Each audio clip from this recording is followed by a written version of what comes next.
Milieu Control. You wake up to the same news app. Scroll the same social feeds.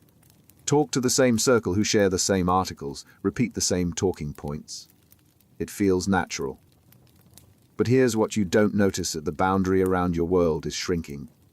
Not with walls. With repetition. Every source confirms what the last one said. Every conversation loops back to the same conclusion. And slowly, you forget that other perspectives even exist. This is Milieu Control, the deliberate narrowing of information until reality itself becomes negotiable. It's the foundation of every successful brainwashing operation. And it works because it doesn't feel like control. It feels like clarity. Limit what someone can see, and you limit what they can think. Jim Jones moved his followers to a compound in Guyana, miles from any city where outside information couldn't reach them.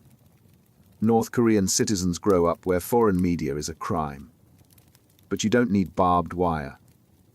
You just need enough repetition that contradictions stop appearing.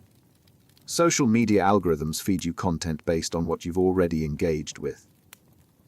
Click on certain videos, you see more like them. Join certain groups, your feed fills with their worldview. 6 months later, opposing views don't register as wrong. They register as incomprehensible. You haven't been physically isolated. You've been informationally sealed. In relationships, a controlling partner slowly discourages contact with friends who might question the dynamic. They don't really get you. Bit by bit, outside voices fade. The partner becomes the only filter. The victim doesn't feel trapped. They feel understood. In cults, members are encouraged to cut ties with family, to avoid contradicting media, to surround themselves only with those who reinforce the doctrine. Dissent doesn't disappear because it's forbidden. It disappears because it's never encountered. The danger isn't that you're hearing lies. The danger is that you're only hearing one story, told so many times it becomes the only story you can imagine. That's when Milieu Control is complete. Not when you're forced to believe something, but when you can't picture yourself believing anything else. Love bombing. It starts like a dream. Someone gives you more attention than you've ever received. The texts come constantly. The compliments feel endless. They tell you're different, special, that they've never felt this way about anyone. It's overwhelming. Intoxicating. And somewhere in the back of your mind, a small voice wonders if it's too much, too fast. But you ignore it. Because after feeling unseen for so long, this feels like finally being found. That instinct was right. This is love bombing. And it's not love. It's a calculated setup designed to create dependency before the reversal begins. Love bombing works by flooding the brain's reward system. When someone showers you with intense affection, your brain releases dopamine, the same chemical involved in addiction. It creates a high that feels impossible to resist. The goal isn't connection. It's to create a craving so strong that when the affection is withdrawn, you'll do anything to get it back. In romantic relationships, it shows up as grand gestures after only a few dates. Expensive gifts. Declarations of love before you've really gotten to know each other. In friendships, it's instant intimacy, relentless validation. In workplaces, it's a manager who makes you feel indispensable, praising you endlessly. But the real manipulation isn't in the intensity. It's in what comes next. Once the target is hooked, the warmth disappears. The texts slow down. The compliments stop. The person who made you feel like the center of their world suddenly pulls back, leaving you confused and desperate to understand what changed. And here's the trap. Instead of recognizing the pattern, you blame yourself. You replay every conversation, wondering what you did wrong. You lower your standards, work harder, sacrifice more, convinced that if you just fix whatever broke, the warmth will return. This cycle creates a specific psychological trap. You never know when the reward will come, so you keep trying, enduring worse treatment for another hit of that early euphoria. The unpredictability doesn't drive you away. It binds you tighter. By the time the victim sees the pattern, They're already exhausted, isolated, and convinced the problem is them, not the person who engineered the dependency. Love bombing doesn't break you with cruelty. It breaks you with kindness, then takes it away. Thought-Terminating Cliché. Everything happens for a reason. It is what it is. Just have faith. You've heard these phrases 1,000 times. They sound comforting, reassuring. But here's what they actually do: they shut down thinking. These are thought-terminating clichés, prefabricated phrases designed to stop critical analysis before it starts. And they're one of the most effective tools in psychological manipulation. The phrase was coined by psychiatrist Robert J. Lifton while studying Chinese thought reform programs. He noticed that complex questions were repeatedly answered with simple, absolute statements that made further discussion feel unnecessary or even disrespectful. The goal wasn't to answer the question. It was to end it. It works because these phrases sound like wisdom. God works in mysterious ways. Trust the process. You're either with us or against us. Each one offers a sense of closure without requiring explanation. And when someone is confused, tired, or emotionally vulnerable, that false closure feels like relief. Cults use them constantly. A member questions the leader's decision. You're thinking too much. Just trust. A follower expresses doubt about a doctrine. Satan is testing you. Every concern gets met with a phrase that makes questioning itself seem like the problem. Over time, members stop raising doubts not because they've been answered, but because the reflex to question has been trained out of them. But it's not just cults. Political movements use them. Fake news. Wake up. Do your own research. Each phrase creates an in-group who understands and an out-group who doesn't. If you question the narrative, you're not asking a legitimate question. You're revealing that you don't get it. Even in everyday conversations, these phrases shut down dialogue. Someone raises a concern about a relationship, and the response is, "If you can't handle me at my worst, you don't deserve me at my best." The conversation ends. Not because the concern was addressed, but because the phrase makes further discussion seem petty. Thought-terminating clichés don't resolve complexity. They bury it. And once you start accepting answers that don't actually answer anything, you've stopped thinking. You've just started repeating. Phobia Indoctrination. Imagine trying to leave. Not just physically walking away, but the moment the thought crosses your mind. And instantly a wave of terror hits you.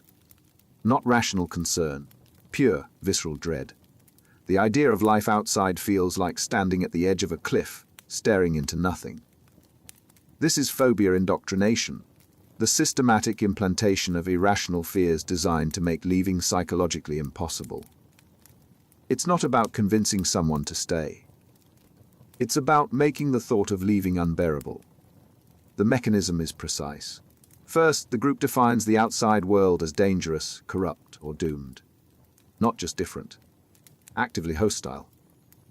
Cults tell members that leaving means eternal damnation, that they'll be destroyed by demonic forces, that their families will be cursed. Totalitarian regimes teach that defectors are hunted, that betrayal means death. The outside isn't just wrong. It's lethal. Then comes the emotional conditioning. Any thought of doubt or departure is paired with fear, shame, or horror.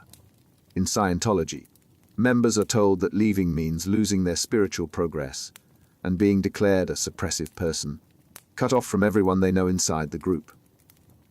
In North Korea, children are taught that life outside the state leads to starvation and slavery. The fear becomes automatic.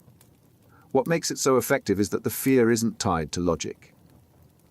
You can know intellectually that the threat is exaggerated or fabricated, but the body doesn't care. The moment you consider leaving, your chest tightens. Your thoughts spiral. The conditioning has rewritten your nervous system. It shows up in abusive relationships too. A partner tells you that no one else will ever love you, that you're too damaged, that leaving means you'll end up alone and destroyed. Over time, the idea of independence stops feeling like freedom. It feels like suicide. And here's the cruelest part: even after escaping, the fear lingers. Former cult members describe panic attacks triggered by nothing, a free-floating dread that makes them question whether they made the right choice. The phobia doesn't disappear just because the threat was never real. It was implanted deep enough to survive on its own. Identity stripping. You don't recognize yourself anymore. The person you were, the things you cared about, the beliefs you held, they're all gone. And you can't quite remember when it happened. It wasn't a single moment. It was 1,000 small erasures until nothing of the original you remained. This is identity stripping, the deliberate dismantling of someone's sense of self to make them more compliant, more dependent, more easily controlled. It doesn't happen through force. It happens through replacement. It starts with small surrenders. A cult asks you to adopt a new name, a spiritual identity that represents your rebirth. A controlling partner discourages hobbies you used to love, tells you they're childish or selfish. A totalitarian system demands public confessions where you denounce your past beliefs, your former self. Each step feels minor, but they're not isolated. They're cumulative. Then comes the rewriting. You're told that your previous identity was false, corrupted, asleep. The group offers a new one, prepackaged and absolute. You're not just joining a cause. You're becoming someone else, someone better, someone who finally matters. And the offer is seductive because it comes with certainty. No more doubt. No more searching. Just accept the new script and everything will make sense. The problem is that the new identity isn't yours. It's theirs. Your preferences get replaced with the group's preferences. Your goals align with their goals. Your language shifts to their language. And because it happens gradually, you don't notice that you've stopped making choices. You're just performing the role they've written. In extreme cases, it's systematic. Prisoners of war are forced to wear identical clothing, follow rigid routines, repeat indoctrination scripts until their previous identity feels like a distant memory. Cult members are kept in isolated environments where every aspect of life, from diet to sleep to conversation, is controlled. The self doesn't just weaken. It dissolves. And even after leaving, rebuilding is excruciating. Because you don't just have to recover who you were. You have to figure out who you are now, stripped of both the false identity and the original one you can barely remember. Identity stripping doesn't just control you in the moment. It makes you question whether there was ever a real you to begin with. Confession session. What did you do wrong today? What thoughts did you have that you shouldn't have? What doubts crossed your mind that you need to confess? In many cults, these questions aren't optional. They're daily rituals. Public confession sessions where members expose their mistakes, their fears, their private thoughts to the group. It's framed as healing, as spiritual cleansing. But it's not. It's a control mechanism that weaponizes vulnerability. Confession sessions serve multiple functions. First, they extract information. Every doubt you share, every weakness you admit becomes leverage. The group now knows exactly where you're fragile, exactly what to monitor, exactly how to pull you back in line. You think you're being honest. You're actually handing them the blueprint to manipulate you. Second, they create shame. Confessing in front of others doesn't just expose your mistakes. It humiliates you. And humiliation bonds you to the group in a twisted way. Now they've seen you at your lowest. Leaving means walking away from the people who know your secrets, who could expose you, who've witnessed your breakdowns. The group becomes both your accuser and your only refuge. Third, they establish that privacy is selfish. If you're not confessing, you're hiding. And hiding means you have something to be ashamed of. The expectation becomes total transparency, total surrender. Your thoughts are no longer your own. They belong to the collective. And once that boundary is crossed, there's nowhere left to retreat. The sessions also reinforce hierarchy. Leaders rarely confess with the same vulnerability. They guide. They judge. They decide when your confession is sufficient, when you've shown enough remorse, when you're forgiven. Your status in the group becomes tied to how willing you are to expose yourself, how thoroughly you perform repentance. And the cruelest mechanism, mutual surveillance. Because everyone is confessing, everyone is also watching everyone else for signs of deviation. The group polices itself. You start monitoring your own thoughts, not because you believe they're wrong, but because you know you'll have to report them. Internal life becomes a rehearsal for the next session. By the time you realize what's happening, it's too late. You've already given them everything. Your fears, your doubts, your sense of a private self. Confession sessions don't free you from guilt. They create it, then use it to keep you locked in place. Sacred science. You ask a question, not to challenge, just to understand. And the response isn't an answer, it's a warning. That's not for you to question. The truth has already been revealed. Doubt is a test you're failing. The conversation ends there. Not because your question was answered, but because asking itself was treated as betrayal. This is sacred science, the elevation of a belief system to absolute, unchallengeable truth. It's not presented as one perspective among many. It's framed as the only reality beyond debate, beyond scrutiny. And once a doctrine is declared sacred, questioning it stops being intellectual curiosity. It becomes heresy. The mechanism works by creating a closed epistemological loop. The group's teachings aren't just correct. They're divinely inspired, scientifically proven, historically inevitable, whatever framework makes them sound unchallengeable. And the evidence for their truth. Cock, the teachings themselves. The logic is circular, but that's the point. If you're inside the loop, it feels airtight. If you're outside, you can see it's hollow. Cults do this constantly. Scientology claims its doctrines are based on rigorous research that can't be questioned. Religious extremist groups declare their interpretation of Scripture as the literal, unalterable Word of God. Political movements frame their ideology as the inevitable arc of history. In each case, the belief system isn't open to revision. It's complete, final, sacred. What makes it so effective is that it shortcuts critical thinking. Normally, ideas are tested, debated, refined. But sacred science removes that process. The doctrine is already perfect. Any flaw you perceive isn't in the teaching. It's in your understanding. You're not uncovering a problem. You're revealing your own spiritual or intellectual inadequacy. And once you accept that framing, you stop questioning. Because questioning means admitting you're flawed, that you don't understand, that you're not ready for the truth. The teaching becomes immune to scrutiny, not because it's strong, but because doubt has been redefined as weakness.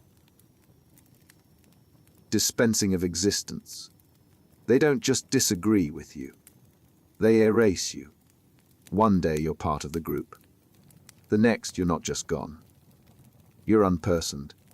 Your name isn't mentioned. Your contributions are forgotten. It's as if you never existed at all. This is dispensing of existence, the power to decide who deserves to be recognized as fully human and who doesn't. It's not about exile. It's about ontological erasure. The group doesn't just reject you. It denies that you ever mattered. The power lies in the simplicity. The group becomes the arbiter of existence itself. If you're aligned with the doctrine, you're real, you're valid, you matter. If you deviate, question, or leave, you're not just wrong. You're nothing. Jehovah's Witnesses call it disfellowshipping. Scientology calls it being declared suppressive. The terminology changes, but the effect is the same. You're cut off, not just socially, but existentially. And it's not just cults. Totalitarian regimes do this systematically. In Stalinist Russia, dissidents weren't just arrested. They were airbrushed out of photographs, their names removed from records. In North Korea, entire families are erased for the crimes of one member. The state doesn't just punish. It revokes your right to have existed. What makes it devastating is that it weaponizes belonging. Humans need to matter to be seen, to have their existence acknowledged. Dispensing of Existence exploits that need. It tells you that your value isn't inherent. It's granted by the group, and it can be taken away. The threat doesn't even need to be enforced constantly. Just knowing it's possible is enough. Members police themselves, staying in line not because they believe, but because the alternative is annihilation. Not death. Something worse. Being forgotten, as if you were never real to begin with. Loading the language. You try to explain what's happening, but the words don't work anymore. Terms you used to understand now mean something else entirely. Freedom means obedience. Truth means the group's doctrine. Love means loyalty, even when it destroys you. And when you use normal language, they don't understand. Or worse, they do, and they correct you. You're speaking the old language. You need to learn the new one. This is loading the language, the deliberate redefinition of words to control thought itself. It's not just about creating jargon. It's about making ordinary communication impossible, trapping members inside a linguistic system that only the group can decode. The process is gradual. First, the group introduces special terms. Suppressive person, thought crime. Counter-revolutionary, these aren't just labels. They're compressed ideologies, entire belief systems packed into a phrase. And once you start using them, you're not just speaking differently. You're thinking differently. Then comes the redefinition of common words. Words that used to mean one thing now mean another. Selfish stops meaning self-centered and starts meaning anyone who prioritizes their needs over the group's. Rational stops meaning logical and starts meaning aligned with the doctrine. Language becomes a loyalty test. If you're using the terms correctly, you're in. If you're not, you're suspect. George Orwell described this in 1984 with Newspeak, a language designed to make dissent literally unthinkable. Cults don't go that far, but the principle is the same. By controlling language, you control the boundaries of thought. If there's no word for a concept, the concept becomes harder to hold, harder to share, harder to act on. And it isolates you. Try explaining to an outsider what's happening when all your vocabulary has been redefined. They won't understand. The words sound normal, but the meanings are inverted. You end up sounding incoherent, even to yourself. The group's language becomes the only language that makes sense. And once that happens, leaving means losing the ability to articulate your own experience. Mystical manipulation. The moment feels transcendent. You're in a room with others, the energy is overwhelming, and suddenly something shifts. You feel it. A presence. A clarity. A certainty that this, right here, is the truth you've been searching for your entire life. It's real. Visceral. Undeniable. And it's not an accident. It was engineered. This is mystical manipulation, the deliberate creation of experiences that feel spontaneous and divine, but are actually controlled from the top. The goal is to make you believe that the group has access to something beyond the ordinary, something transcendent. And once you've felt it, doubt becomes not just intellectual disagreement, but a denial of your own experience. The methods vary. Some groups use intense emotional rituals. Long chanting sessions, sleep deprivation, fasting, anything that alters your mental state and makes you more suggestible. Others use carefully timed revelations, moments where the leader seems to know something they couldn't possibly know, creating the illusion of supernatural insight. In evangelical settings, it's the altar call, the moment where the crowd's energy peaks and the pressure to commit becomes overwhelming. In meditation-based groups, it's the breakthrough experience, the flash of insight that feels like enlightenment. In political movements, it's the rally where the collective energy makes you feel like you're part of something historic, something inevitable. But here's the manipulation: the experience is real, but the interpretation is planted. You feel something profound and the group tells you what it means. That feeling wasn't just emotion. It was God. It was the universe. It was proof that the doctrine is true. And because the feeling was genuine, the explanation feels unchallengeable. What makes it so effective is that it bypasses logic entirely. You can argue with ideas, but you can't argue with your own experience. And once the group has given you a mystical experience and told you what it means, questioning the doctrine feels like denying something sacred that happened to you. The manipulation isn't in making you feel something. It's in telling you what that feeling proves. Demand for purity. You're not good enough. Not pure enough. Not committed enough. And you know it because the standard keeps rising. Every time you meet it, it shifts higher. There's always another level of devotion, another sacrifice to make, another impurity to purge. And the worst part is, you agree. Because purity has become the measure of your worth. This is demand for purity, the insistence that members achieve an impossible standard of moral, ideological, or spiritual perfection. It's not about improving. It's about ensuring you never feel adequate, never feel safe, never stop striving to prove yourself. The mechanism is precise. First, the group defines purity in absolute terms. Not be kind, but eliminate all selfish thoughts, not follow the rules. But to achieve total spiritual alignment, the standard isn't high. It's unreachable. And that's intentional. Then comes the surveillance. Members are encouraged to monitor themselves and each other for signs of impurity. A fleeting doubt. A moment of hesitation. A question that suggests wavering commitment. Everything is evidence of contamination. And because the standard is impossible, everyone fails. The only question is whether you confess or get caught. What this creates is a state of perpetual inadequacy. You're never pure enough, never safe, never beyond suspicion. And that keeps you compliant. If you're constantly aware of your own failures, you're less likely to notice the group's. If you're focused on purging your own impurities, you're too exhausted to question whether the doctrine makes sense. It shows up everywhere. Maoist China had struggle sessions where people publicly confessed their ideological impurities. Puritan communities obsessed over moral perfection to the point of paranoia.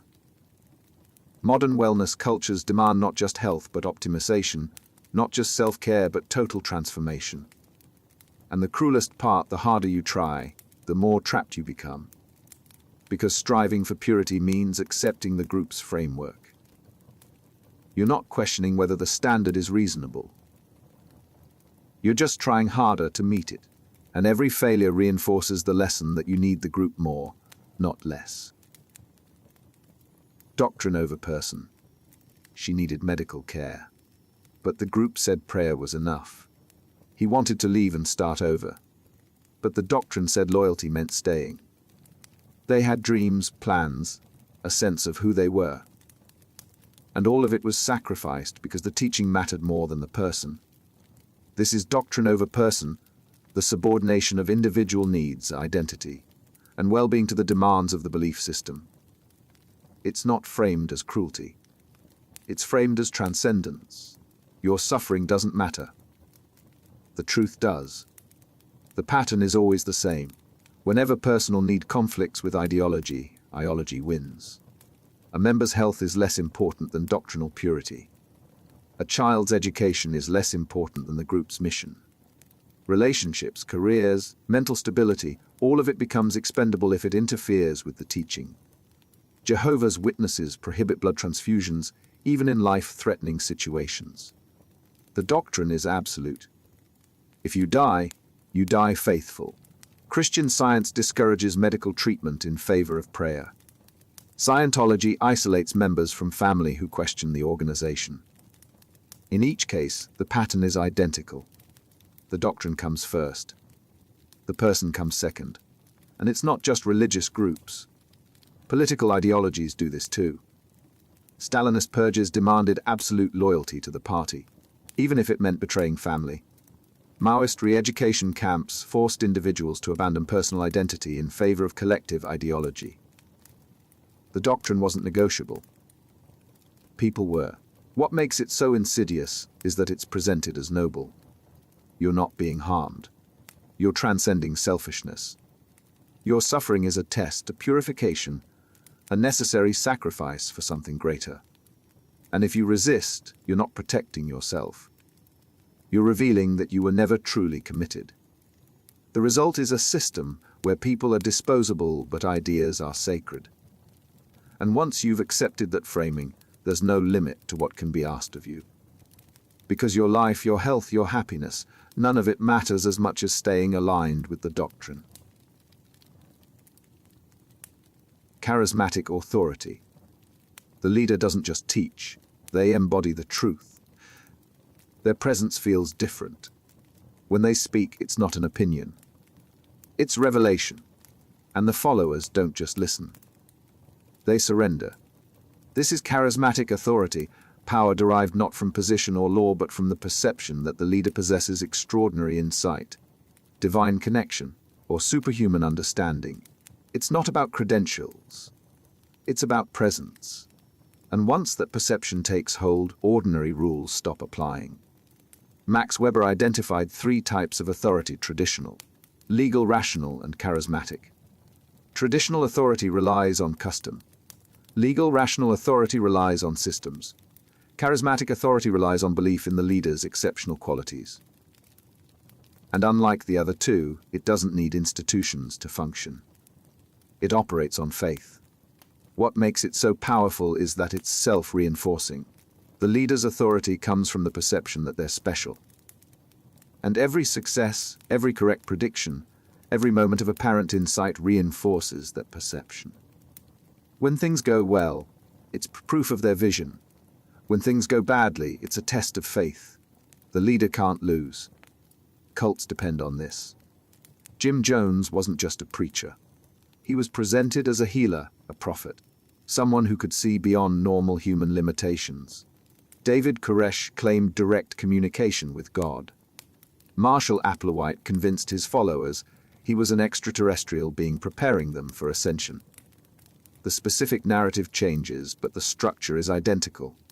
The leader is beyond questioning because they're beyond ordinary humanity. It extends beyond cults.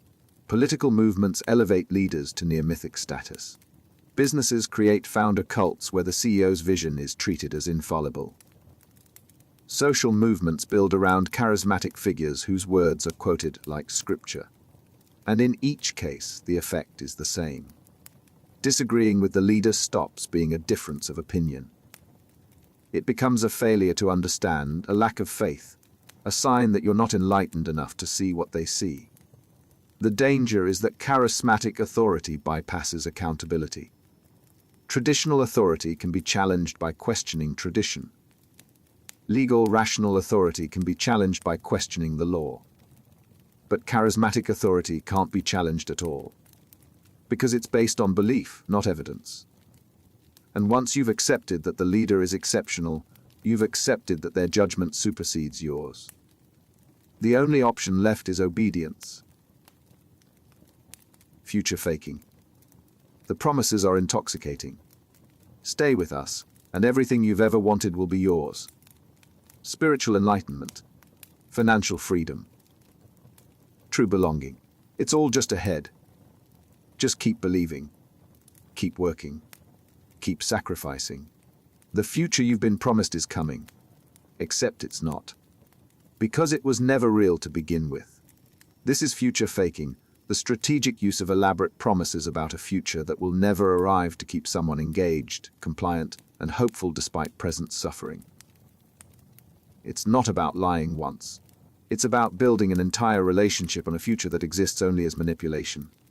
The technique is precise. First, identify what the person desperately wants. Security, purpose, love, recognition. Then offer it not now, but soon. The timing is always just out of reach. A few more months. After this milestone. Once you've proven yourself, the promise stays vivid, but the arrival keeps shifting. In abusive relationships, it's the partner who swears they'll change, who paints a picture of the life you'll have together once they get their act together. The wedding that's always being planned but never happens. The future where they finally treat you right. And you stay enduring the present abuse because you're invested in that promised future. Cults do this systematically. Scientology promises spiritual abilities at higher levels that cost hundreds of thousands to reach. Pyramid schemes promise wealth just a few more recruits away. Doomsday groups promise salvation after the apocalypse, which is always imminent but never quite arrives. The promised reward is always spectacular. The timeline is always vague, and the cost is always now. What makes it so effective is the sunk cost fallacy. The more you invest, the harder it becomes to walk away. You've already given years, money, relationships. If you leave now, it was all for nothing. But if you stay just a little longer, the promise might finally materialize. So you stay. And the future keeps receding.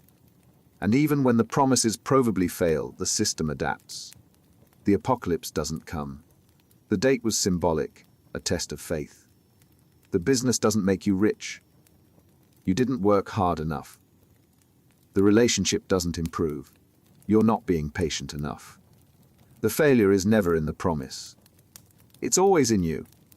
And that keeps you chasing a future that was designed to stay forever out of reach. Trauma bond. You should hate them.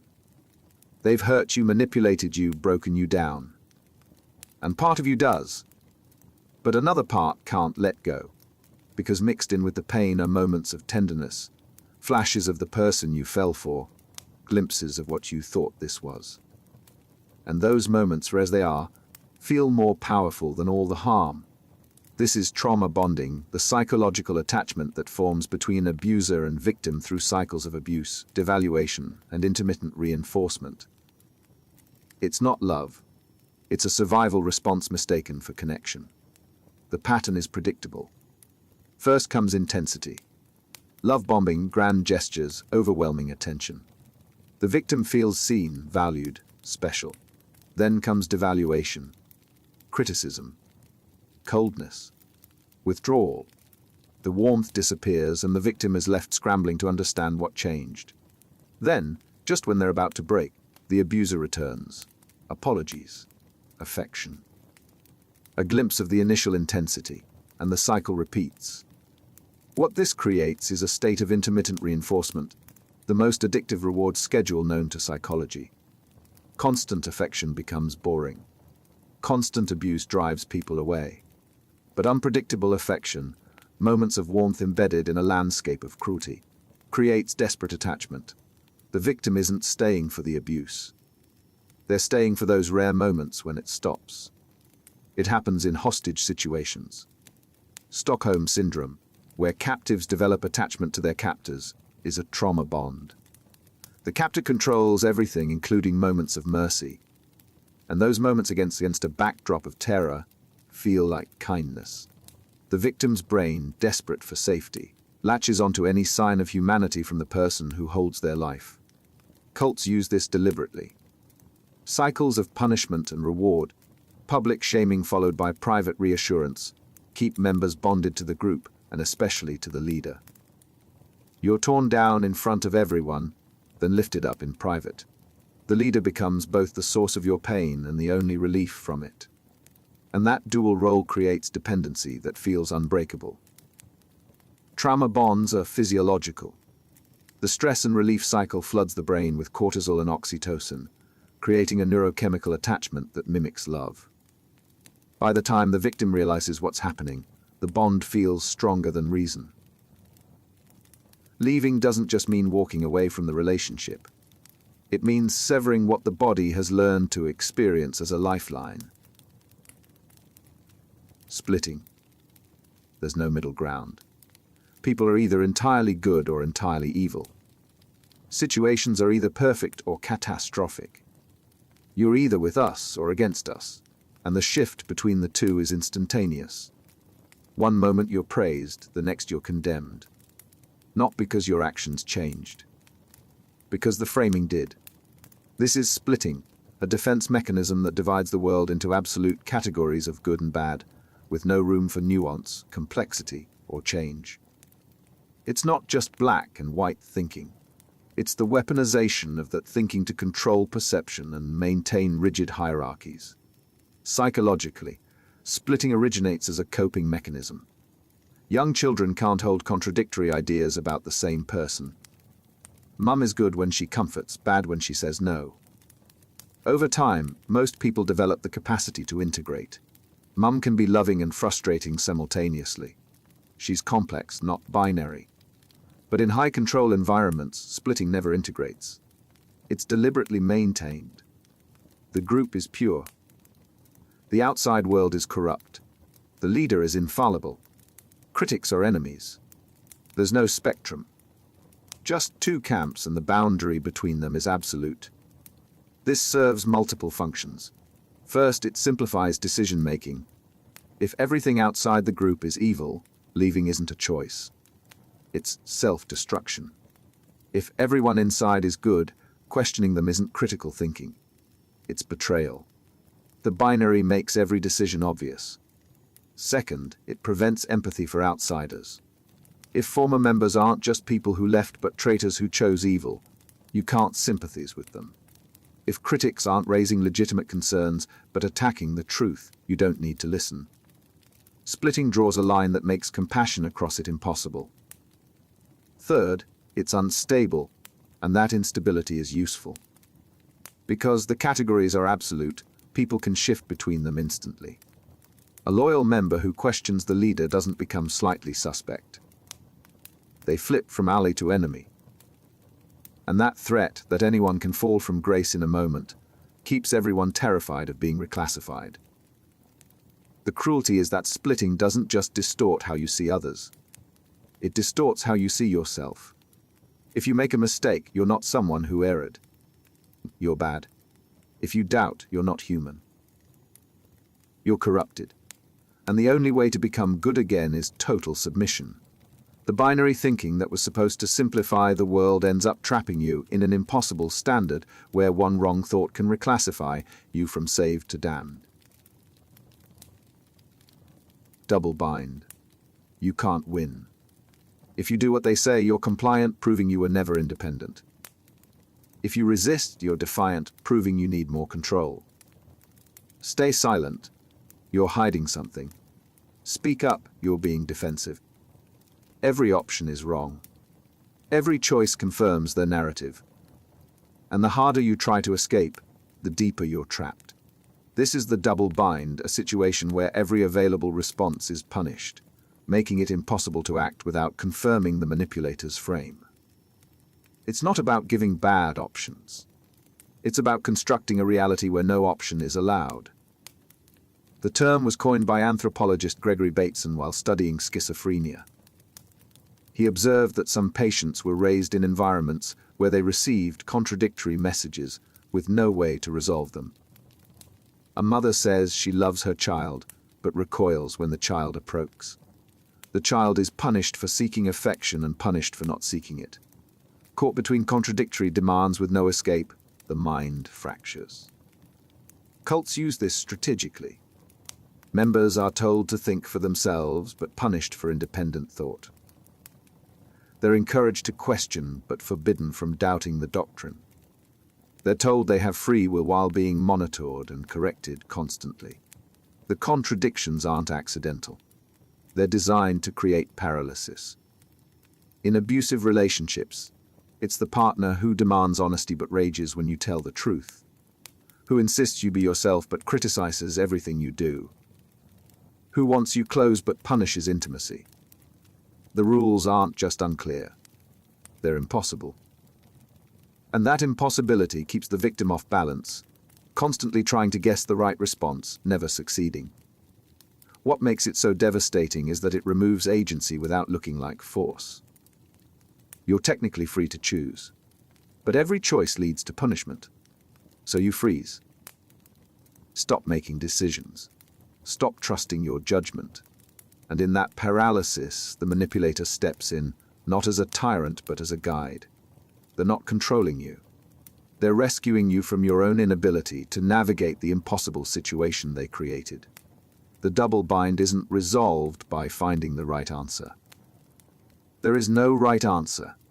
It's resolved by rejecting the frame entirely, recognizing that the rules themselves are rigged. But by the time most people realize that, they've already internalized the belief that they're the problem, not the system. Apocalypticism. The end is coming. Not eventually. Soon. Soon. Maybe this year. Maybe this month. The signs are everywhere. The world as you know it is about to collapse, and only those who've prepared, who've committed, who've stayed loyal will survive what comes next. This is apocalypticism, the belief in an imminent, catastrophic end to the current world order. It's not just pessimism. It's a comprehensive worldview where everything is interpreted through the lens of coming collapse. And it's one of the most effective tools for controlling behavior because it makes the present irrelevant and the future absolute. The pattern appears across religions, cults, and political movements. Early Christians expected Jesus to return within their lifetimes. The Millerites predicted the world would end in 1844. Heaven's Gate believed a spaceship trailing a comet would rescue them before Earth's recycling. Doomsday preppers stockpile for societal collapse. Radical environmentalists warn of imminent ecological catastrophe. The details change. The structure doesn't. What makes apocalypticism so powerful is that it reframes every sacrifice. Selling your possessions isn't loss. It's preparation. Cutting ties with family isn't cruelty. It's salvation.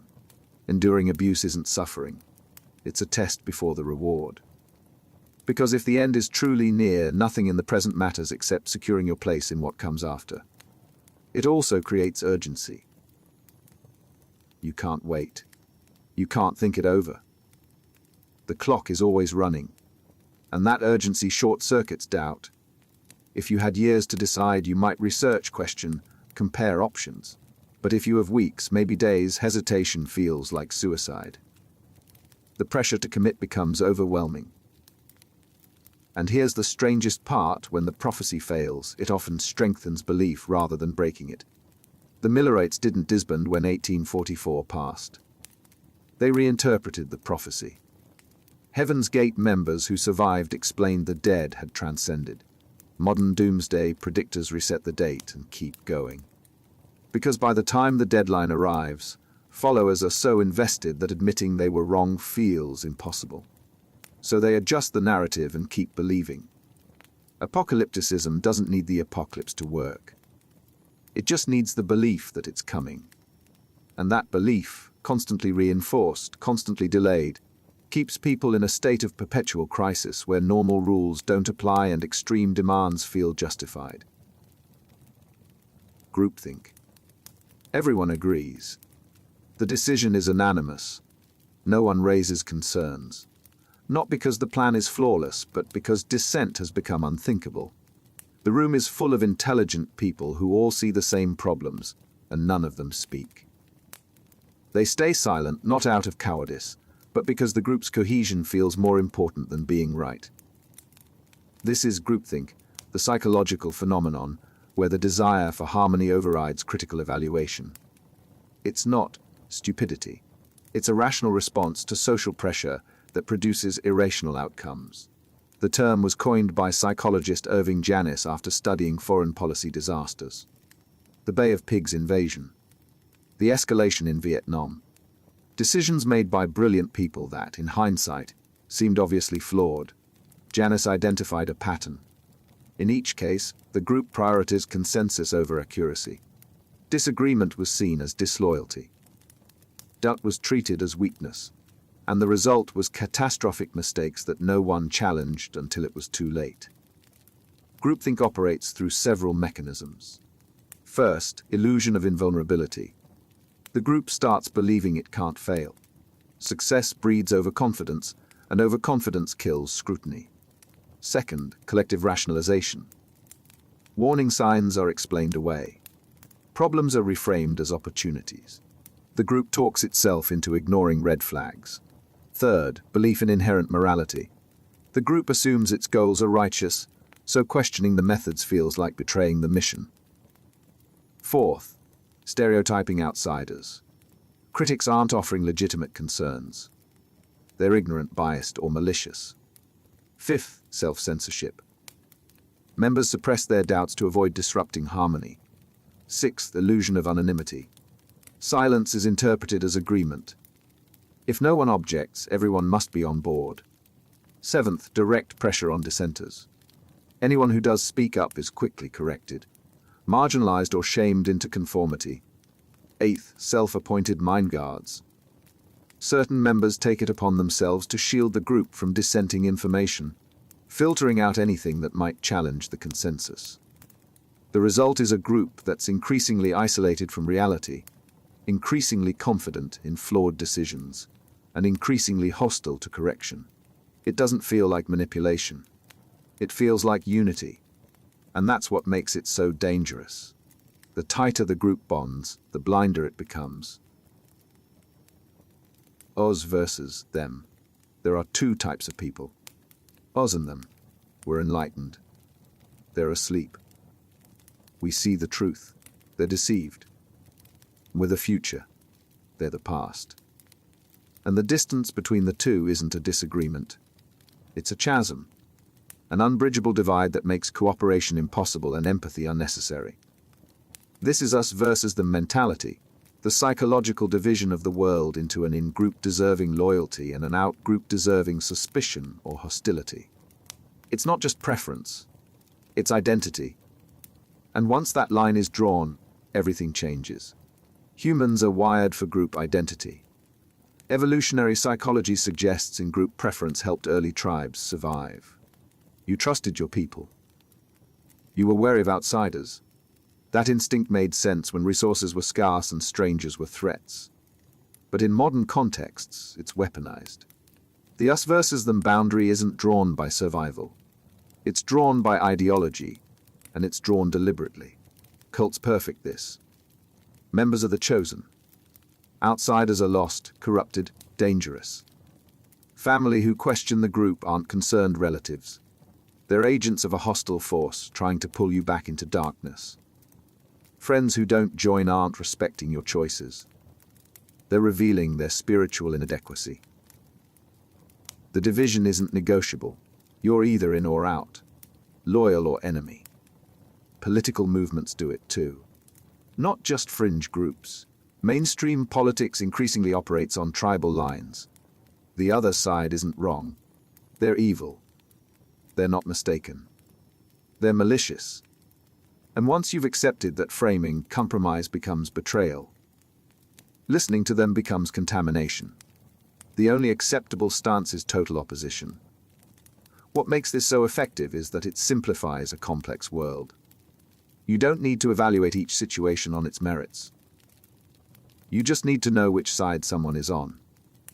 If they're us, they're right. If they're them, they're wrong. Decision-making becomes effortless. And that ease is addictive. But the cost is isolation.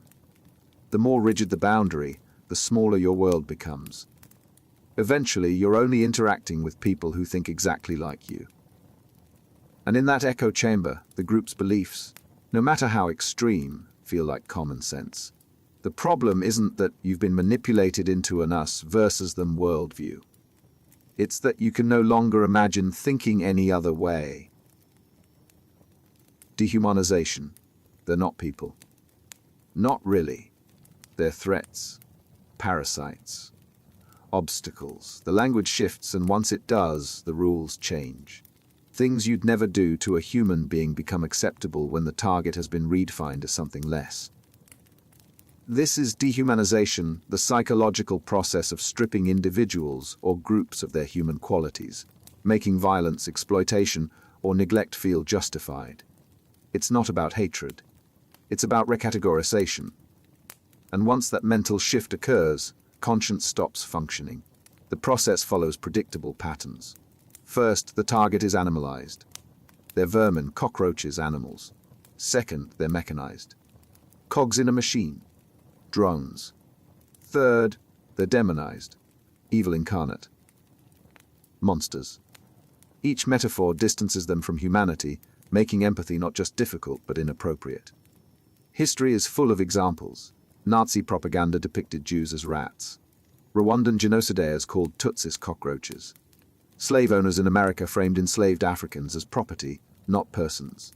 In each case, the dehumanization preceded the atrocity. You can't commit mass violence against people you see as fully human. So you stop seeing them that way first. Cults use subtler versions. Outsiders aren't evil, but they are spiritually dead. Former members aren't people who left. They're apostates, corrupted, lost. The language creates distance. And that distance makes cruelty easier. Shunning doesn't feel like abandonment when the person being shunned isn't fully real anymore. It happens in everyday context too. Political opponents aren't just wrong. They're described as animals, zealots, inhuman. Homeless individuals are discussed as problems, not people. Immigrants are framed as invaders. The language does the work. Once someone is categorized as less than human, their suffering stops mattering. What makes dehumanization so insidious is that it doesn't announce itself. No one says, "I'm going to stop seeing this group as human." It happens through language, through metaphor, through repetition. And by the time you notice, the shift is already complete. You're not mistreating people. You're dealing with a problem. And problems don't have feelings. Conformity pressure. You don't want to stand out. Not because you're scared, exactly. Just because standing out feels wrong. Everyone else is nodding. Everyone else seems certain. And even though you're not sure, even though something feels off, you go along. Because the alternative, being the only one who doesn't, feels impossible. This is conformity pressure, the social and psychological force that compels individuals to align with group behavior or belief, even when it contradicts their private judgment. It's not always enforced. Often it's just felt. The classic demonstration is the Asch conformity experiments. Participants were shown lines of obviously different lengths and asked which matched a reference line. The task was simple, but when Confederates in the room gave wrong answers, participants conformed. Not everyone, but a significant percentage chose the obviously incorrect answer rather than stand alone against the group. That wasn't stupidity. It was the overwhelming pressure of social consensus. The brain treats social rejection as a threat, activating the same regions involved in physical pain. Conforming isn't weakness. It's a survival instinct. We're wired to stay with the tribe. Cults exploit this ruthlessly. The pressure doesn't come from explicit threats. It comes from subtle cues. A disapproving glance when you ask a question. A change in tone when you express doubt. Others stepping away when you hesitate. The message is clear: conformity is safety. Deviation is risk. It shows up in corporations too. Employees who see unethical practices but stay silent because everyone else is silent. Meetings where bad ideas pass unchallenged because no one wants to be the dissenter. The pressure isn't dramatic. It's ambient. A constant low-level signal that fitting in matters more than being right. And the cruelest part, the pressure works even when no one is actively enforcing it. You police yourself. You imagine the group's judgment and adjust before anyone says a word. By the time conformity is complete, you're not being controlled. You're controlling yourself. Exit coast. You think about leaving. Not seriously. Just the thought crosses your mind, and immediately the weight hits. Everything you'd lose. Everyone you'd disappoint. The years you've invested. The relationships that would end. The identity you've built. Walking away doesn't just mean starting over. It means admitting it was all a mistake, and that admission feels unbearable. So you stay, not because you want to, because leaving costs more than you can afford. This is exit cost, the accumulation of psychological, social, and material investments that make leaving a group feel impossible even when staying is harmful. It's not a locked door. It's a price tag so high you can't imagine paying it.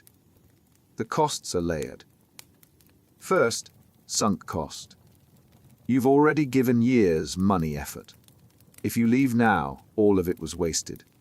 The longer you've been in, the higher the cost of admitting you were wrong. So you stay to protect the investment, even as the investment keeps growing. Second, social cost. Your friends are in the group. Your family might be in the group. Leaving means losing them. Some groups make this explicit. Cults enforce shunning. Leave, and everyone you love is instructed to cut contact. But even without formal policies, the effect is the same. Your entire social world is inside the group. Outside, there's nothing. Third, identity cost. You're not just a member. You've built your sense of self around this. You're a believer, a follower, a loyalist. Leaving doesn't just mean changing groups. It means losing who you are. And most people would rather endure a miserable identity than face the void of having none. Fourth, practical cost. Maybe the group employs you. Maybe you live in group housing. Maybe your skills are so specialized to the group's context that they're worthless outside. Leaving isn't just an emotional decision. It's financial suicide. Fifth, fear cost. The group has told you what happens to people who leave. They fail. They suffer. They regret it. And even if you don't fully believe the narrative, the uncertainty is terrifying. What if they're right? What if leaving really does lead to ruin? Exit cost doesn't keep you in through force. It keeps you in through arithmetic. Every time you think about leaving, you calculate the price. And every time the cost feels too high. So you stay. And every day you stay, the cost rises. Until the idea of leaving stops being a question and starts being unthinkable. Chosen people. You're special. Not because of what you've done, but because of what you've been selected for. You're part of something rare, something sacred. The rest of the world is ordinary. But you've been chosen. And that selection comes with responsibility, purpose, and an identity that elevates you above everyone who wasn't picked. This is chosen people mentality, the belief that a specific group has been uniquely selected for a divine mission, special knowledge, or elevated status. It's not just confidence. It's metaphysical superiority. And once you believe you've been chosen, the rules that apply to everyone else stop applying to you. The pattern appears across religions. Ancient Israelites believed they were God's chosen people. Calvinist doctrine taught predestination, the idea that salvation was granted to the elect. Mormons believe they're the restored church. Jehovah's Witnesses believe they're the only group that will survive Armageddon. In each case, membership isn't just belief. It's cosmic significance. Cults take this further. Followers aren't just chosen. They're the only ones who matter. Everyone else is asleep, deceived, damned. The group's mission isn't optional. It's the only thing standing between the world and disaster. And that elevates every sacrifice, every hardship, every abuse into something noble. It also creates moral license. If you're chosen, your actions carry different weight. Rules that bind ordinary people don't bind the elect. The group can lie to outsiders because outsiders don't deserve the truth. Members can harm non-members because non-members are obstacles to the mission. Morality becomes tiered. One standard for us, another for them. Political movements weaponize this too. Nationalist ideologies frame certain groups as inherently superior, destined to lead. Revolutionary movements frame themselves as history's chosen agents. The framing varies, but the effect is identical. If you're chosen, you're not just right. You're inevitable. What makes it so intoxicating is that it solves the problem of meaning. Life doesn't feel random anymore. You're not just existing. You're fulfilling a purpose written into the fabric of reality. And that sense of cosmic importance makes ordinary concerns feel trivial. Suffering isn't suffering, it's a test. Sacrifice isn't loss. It's proof of your worthiness. But the cost is empathy. Once you believe you're chosen, everyone outside the group becomes a supporting character in your story. Their needs don't matter. Their pain doesn't register. Because they're not chosen. They're just the backdrop against which your significance plays out. Scapegoating. Something went wrong. The project failed. The prediction didn't come true. The community is fractured. And instead of examining the system, instead of questioning the leadership, everyone turns on one person. It's their fault, their doubt, their weakness, their betrayal. And once the blame lands, the group unifies, not in reflection, but in expulsion. This is scapegoating, the practice of assigning blame for systemic failures to a single individual or subgroup, deflecting attention from deeper problems. It's not about finding the actual cause. It's about preserving the system by sacrificing someone expendable. The term comes from ancient ritual. In Leviticus, the Israelites symbolically transferred the community's sins onto a goat, which was then driven into the wilderness. The community's guilt was externalized, placed on an innocent creature, and expelled. Modern scapegoating follows the same pattern. The group's problems are projected onto a target, and removing the target becomes the solution.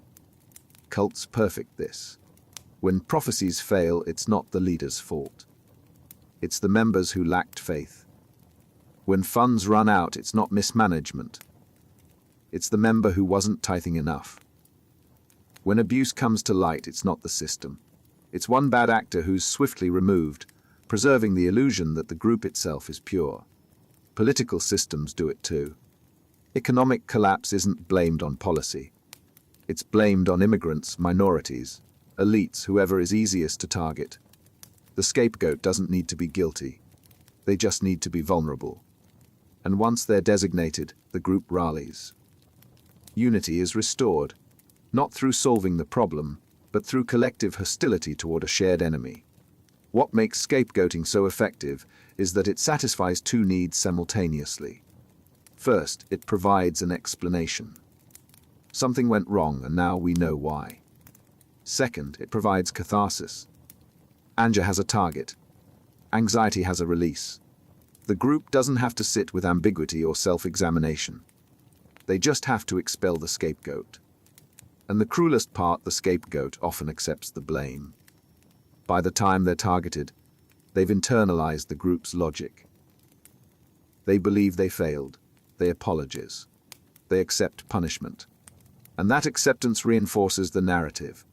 The group wasn't wrong. The individual was. And the system continues, untouched, ready to find its next scapegoat. Emotional manipulation. They don't argue with your logic. They bypass it entirely. A look of disappointment. A sigh of frustration. A shift in tone that makes you feel like you've done something unforgivable. You weren't yelled at. You weren't threatened. But somehow you feel worse than if you had been. And you find yourself apologizing, changing, complying, not because you were convinced, but because you couldn't bear the emotional weight. This is emotional manipulation, the use of feelings rather than reason to control behavior. It's not about what's true. It's about what you can be made to feel. The tactics vary, but the structure is consistent. Guilt is weaponized. You're told you're hurting people by not complying, that your hesitation is selfish, that your doubts are causing pain. Shame is deployed. You're not just wrong, you're bad. Flowed, broken. And the only way to redeem yourself is submission. Fear is triggered. Not through direct threats, but through implication. Disappointed silences. Withdrawals of affection. The suggestion that terrible things might happen if you don't fall in line. And love is conditionalized. You're cared for when you comply. You're ignored, or worse, when you don't. In abusive relationships, it's the partner who doesn't need to raise their voice because a single cold stare is enough. The message is clear: you've disappointed me, and your worth is now in question. In cults, it's the leader who expresses deep sadness at a member's doubt, framing the member's questioning as a personal betrayal rather than a legitimate concern. Workplaces use it too. Managers who make employees feel guilty for taking leave, for setting boundaries, for not sacrificing personal time. The manipulation isn't overt. It's a sigh, a comment about how everyone else is pulling their weight, a subtle implication that you're letting the team down. What makes emotional manipulation so devastating is that it leaves no clear evidence. You can't point to a threat. You can't quote an insult. You just know you feel terrible, and you'll do anything to make that feeling stop. The manipulator doesn't need to convince you they're right. They just need to make disagreement feel unbearable. Repetitive messaging. You've heard it before, many times. The same phrase, the same idea, the same warning. And at first, you barely noticed. But now, after the 100th repetition, it's not something you think. It's something you know. Not because it was proven, because it was drilled. This is repetitive messaging, the deliberate use of constant repetition to bypass critical thinking and embed beliefs directly into memory. It's not persuasion, it's conditioning. And the more you hear something, the more real it feels, regardless of whether it's true. The mechanism is straightforward. Repetition creates familiarity, and familiarity creates a sense of truth. Psychologists call it the illusory truth effect. Statements repeated frequently feel more credible than statements heard once, even when there's no supporting evidence. The brain mistakes repetition for validation. Cults exploit this ruthlessly. Chants, mantras, daily affirmations. The same doctrine phrased slightly differently across every sermon, every meeting, every conversation. It's not about presenting new information. It's about reinforcing old information until questioning it feels like questioning reality itself. Advertising works the same way. Brands don't convince you their product is superior. They repeat the name until it feels synonymous with the category. Political campaigns don't win through detailed policy. They repeat slogans until the slogans become the only message anyone remembers. And totalitarian regimes perfect it. State media doesn't argue. It repeats. The same narrative every day in every outlet. Citizens aren't persuaded. They're saturated. And in that saturation, resistance erodes. Not because the message is compelling, but because it's inescapable. The danger is that repetition works even when you're aware of it. Knowing a claim is repeated doesn't stop it from feeling true. You can intellectually recognize the tactic and still feel the effect. Because the brain prioritizes pattern recognition over analysis. And once a pattern is established through repetition, it becomes the baseline against which everything else is judged. Symbolic rebirth. You're not who you were. That person is gone. Dead. The old you with your old name, your old beliefs, your old life doesn't exist anymore. You've been reborn. And this new identity isn't just different. It's the real you. Everything before was false. This is the truth. This is symbolic rebirth, the ritual or psychological process of killing off a person's former identity and replacing it with a new one aligned with the group. It's not metaphorical. It feels literal. And once the rebirth is complete, the past becomes not just irrelevant but heretical. The process often begins with renaming. Cults assign new names to members, spiritual names that signify their transformation. Muhammad Ali wasn't Cassius Clay anymore. Malcolm X rejected his slave name. The act of renaming isn't just symbolic. It's a severance. The person you were is erased. The person you are now is the only version that matters. Then comes the narrative rewrite. Your past life is reframed as darkness, ignorance, sin. The group doesn't just offer a new path. It retroactively condemns the old one. Everything you did before joining was wrong, wasted, corrupted. And that condemnation makes returning to your former life feel like spiritual suicide. Religious conversions often incorporate this. Baptism symbolizes death and resurrection. Born-again Christians describe their pre-conversion selves as dead in sin. The language is explicit. You died. You were reborn. And the rebirth is so total that defending your old self feels like defending someone who no longer exists. Totalitarian states do it too. Re-education camps don't just teach new ideology. They destroy the old identity. Mao's China forced intellectuals to renounce their bourgeois past, to publicly confess that their previous lives were parasitic. The goal wasn't just compliance. It was erasure. The person who entered the camp wasn't supposed to survive. Only the reformed version was allowed to leave. What makes symbolic rebirth so powerful is that it offers relief. If your old self was the problem, killing it off solves everything. Shame, regret, failure, all of it belonged to someone else. The new you is clean, unburdened. And that psychological reset is intoxicating. But the cost is permanence. Once you've symbolically died, going back feels impossible. Because it's not just leaving a group. It's resurrecting someone you've already declared dead. Totalistic identity. There's no part of you that isn't the group. Your hobbies align with the mission. Your friendships exist within the community. Your language, your diet, your schedule, your thoughts, all of it is shaped by the collective. And you don't feel constrained. You feel whole. Because the boundary between you and the group has dissolved. This is totalistic identity, the complete integration of individual selfhood into a collective framework where personal identity and group identity become indistinguishable. It's not membership. It's fusion. The process is gradual. It starts with small alignments. You adopt the group's vocabulary.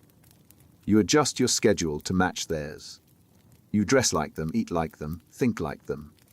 At first, these are choices.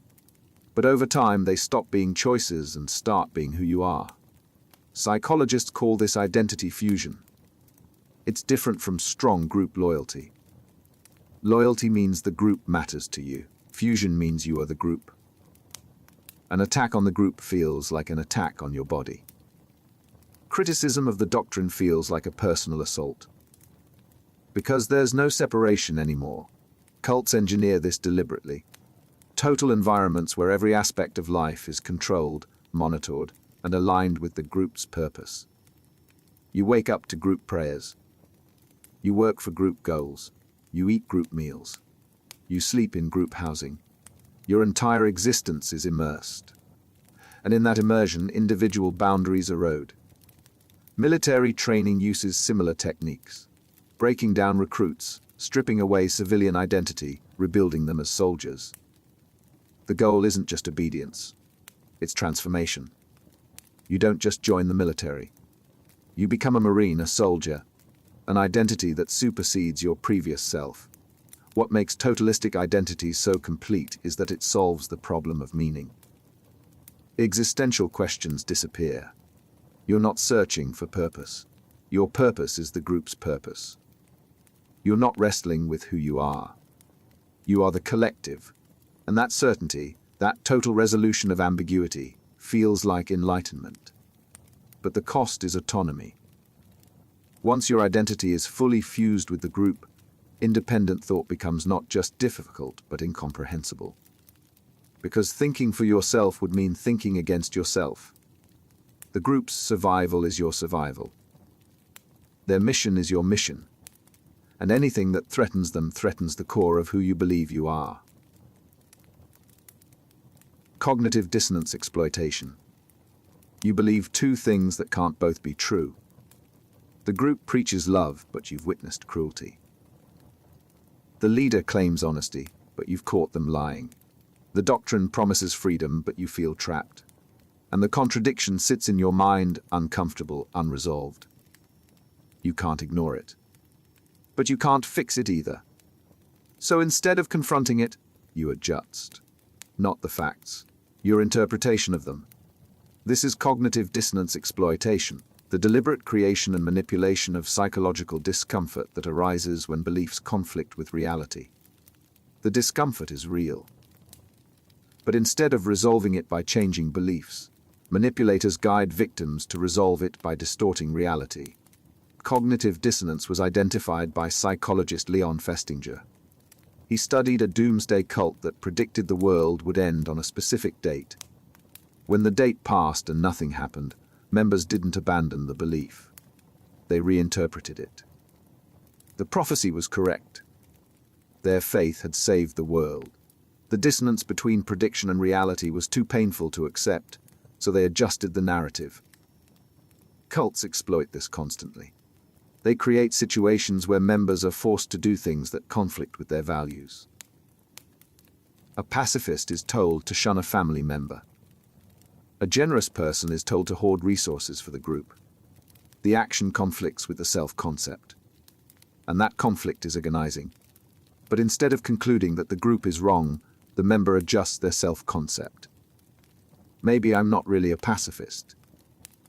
Maybe shunning is a form of love. The dissonance is resolved not by questioning the group, but by reshaping the self. And each time that happens, the group's control deepens. Abusive relationships function the same way. The victim believes their partner loves them, but the partner is cruel. The dissonance is unbearable. So the victim reinterprets the cruelty. It's not abuse. It's tough love. It's a test. It's something I provoked. The abuse continues, but the dissonance is resolved. What makes this exploitation so insidious is that the victim does the work. The manipulator doesn't need to convince them that black is white. They just need to create enough dissonance that the victim convinces themselves. And once someone has rewritten reality to protect a belief, that belief becomes unshakable. Because abandoning it would mean admitting they twisted their own mind to defend a lie. Learned helplessness. You tried to leave. It didn't work. You tried to argue. You were shut down. You were tried to set boundaries. They were ignored. And after enough failed attempts, something shifted. You stopped trying. Not because you accepted the situation, but because you learned that resistance was pointless. The door might be unlocked, but you no longer reach for the handle. This is learned helplessness, a psychological state where repeated exposure to uncontrollable negative events leads to passive acceptance, even when escape becomes possible. It's not giving up because you're weak. It's giving up because the pattern taught you that trying doesn't matter. The phenomenon was discovered by psychologist Martin Seligman in experiments with dogs. Dogs were placed in harnesses and given electric shocks they couldn't escape. Later, when placed in boxes where they could easily jump a barrier to safety, the dogs that had experienced inescapable shocks didn't even try. They'd learned that their actions had no effect, so they lay down and endured the pain, even though escape was simple. Abusive relationships create this deliberately. Early resistance is met with escalation. You complain, the abuse gets worse. You threaten to leave, they isolate you further. You ask for help, they discredit you. Over time, you stop resisting, not because the abuse has stopped, but because you've learned that fighting back only makes things worse. Cults engineer similar patterns. New members who question are publicly shamed. Members who try to maintain outside relationships face increasing pressure. Every attempt at autonomy is met with punishment. Eventually, members stop trying. They accept restrictions they could technically refuse, because the pattern has taught them that refusal is futile. Totalitarian regimes perfect this at scale. Citizens learn that protest leads to arrest, that speaking out leads to disappearance, that resistance leads to collective punishment. The controls don't need to be total. They just need to be consistent enough that people internalize helplessness. The cage doesn't need locks when the prisoners have stopped looking for the door. And the cruelest mechanism, learned helplessness, doesn't disappear when the threat is removed. Even after escaping, survivors often struggle to make decisions, to assert boundaries, to believe that their actions can change outcomes. Because the lesson wasn't just that this situation was hopeless. It was that trying itself is pointless. Sunk cost fallacy. You've already invested so much.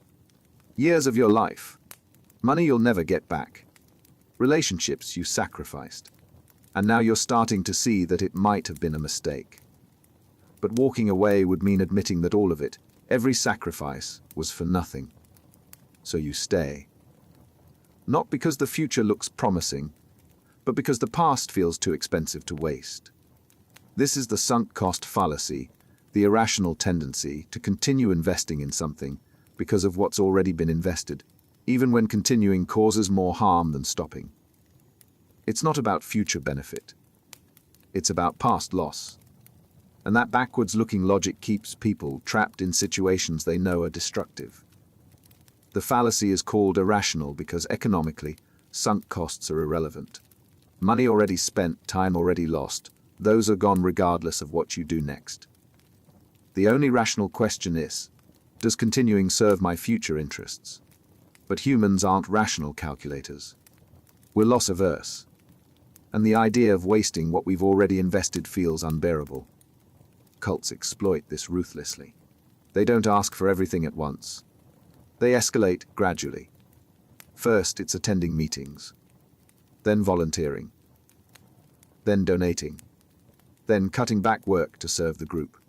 Each step feels small, but each step raises the exit cost. By the time members realize the group is harmful, they've invested so much that leaving feels like admitting they wasted years of their life.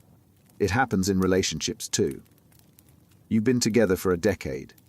You've built a life. Walking away means those years meant nothing. So you stay enduring a relationship that stopped working long ago, because the alternative is confronting the loss of everything you invested. Businesses use it in product development. A project is clearly failing, but the company has already spent millions. Walking away would mean acknowledging the loss. So they keep funding it, throwing good money after bad, because admitting the sunk cost feels more painful than watching it grow. What makes the sunk cost fallacy so powerful is that it masquerades as loyalty, commitment, perseverance. You're not being irrational. You're being dedicated. You're not wasting more time. You're honoring what you've already given. The framing makes the trap feel noble. And by the time you realize you're digging yourself deeper, the hole is already too deep to climb out of. Isolation tactics. Your phone doesn't ring as much anymore. Your friends stopped inviting you out. Your family feels distant, and you can't quite remember when that started. But you know why. The group explained it. They don't understand you. They're holding you back. They're toxic. And slowly, without realizing it, everyone who might pull you out has been cut away. Isolation tactics are the strategic severing of a person's connections to outside support systems, making the controlling group or individual the only source of social contact, validation, and reality. It's not always dramatic. It's often gradual. And by the time you notice you're alone, the group is all you have left. The process starts subtly. The group schedules meetings during family dinners. Activities conflict with time you'd normally spend with friends. You're encouraged to prioritize the community over outside relationships. At first, it feels like choice. You're busy. You're committed. But the pattern is deliberate. Then comes redefinition. Your family isn't concerned. They're spiritually blind. Your friends aren't supportive. They're envious of your growth. The group reframes every outside relationship as either irrelevant or hostile. And that reframing makes distancing yourself feel like wisdom, not isolation. Abusive partners do this methodically. They don't forbid you from seeing friends. They just make it unpleasant. Sulking when you go out, starting fights when you return, making you feel guilty for spending time away. Eventually, it's easier to stay home. And once you're home, the only voice you hear is theirs. Cults accelerate this by creating total environments. Members live together, work together, socialize only within the group. Outside contact isn't banned. It's just impractical. And in that closed loop, the group's perspective becomes the only perspective. There's no one left to offer a reality check. What makes isolation so effective is that it happens in stages. By the time you're fully cut off, you've been conditioned to see it as liberation, not loss. You're not isolated. You're focused. You're not alone. You're surrounded by people who truly understand. And that reframe keeps you from recognizing that the people who understand are the only people left. Moral licensing. You've been good. You've sacrificed. You've followed the rules, made the hard choices, proven your commitment. And because of that, a little transgression feels earned. You've built up credit. You deserve a pass. So you do something you'd normally condemn, and it doesn't feel wrong. It feels justified. Because you've already paid for it with virtue. This is moral licensing, the psychological phenomenon where past good behavior creates permission for future bad behavior. It's not hypocrisy.